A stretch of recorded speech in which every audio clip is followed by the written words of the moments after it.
আমার আবার ভাই এই তাকবীর দিতে ভয় লাগে, কারণ গতকাল আমাকে সাময়িক বরখাস্ত করা হয়েছে।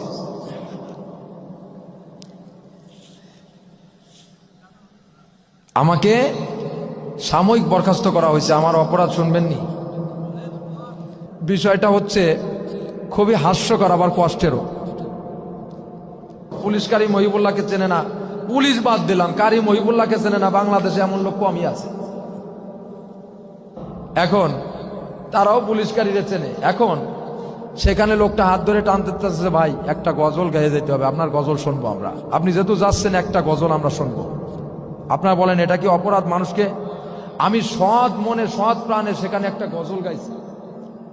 এই গজল গাওয়ায় আমাকে দলীয় একটা বানায় ফেলাইছে। যাই হোক, একটা গজল গাওয়ার কারণে আমাকে সাময়িক বরখাস্ত করা হয়েছে। শুনবেন নাকি গজলটা? শুনবেন? শুনবেন? আচ্ছা, আপনারাই করবেন। বসেন, সবাই বসেন। আলহামদুলিল্লাহ, সবাই মিলে দোয়া করব। এই গজলটা এখন আমি আপনাদের সামনে একটু বলবো। দেখেন তো এই গজলের কোথায় কি সমস্যা আছে। যদি তোমাদের হিংসার আগুনে জ্বলে পড়ে হয় ছাই, যদি তোমাদের আক্রোশ ঝড়ে চোরমার হয়ে যায়, যদি তোমাদের পথের কাটা মনে করো আমাদের, ষড়যন্ত্রের জাল বুনে নাও প্রস্তুতি যুদ্ধে। যদি আমাদের ফাঁদে আটকাতে খুঁজো না নান উপায়, যদি আমাদের ফাঁদে আটকাতে খুঁজো না নান উপায়, সোজা পথে হেরে বাঁকা পথে নাও চাদরের আশ্রয়।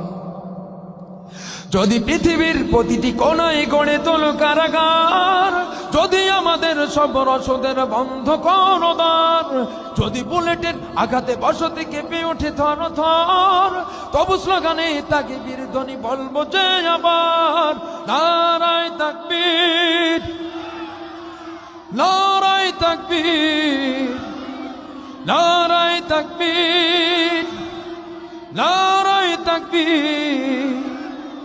হারিয়ে গিয়েছে ভাই, গুম হয়েছে ভাই, আমি পথ চেয়ে আছি বসে শহীদ আবরার হয়ে, সে যদি ফিরে আসে।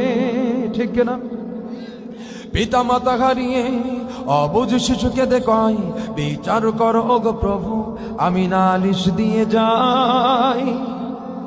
নর পিশাচ সীমানেরা কবু জানো না এই খবর, আমরা তো সেই উত্তরসূরি খালিদ সুমায়ার।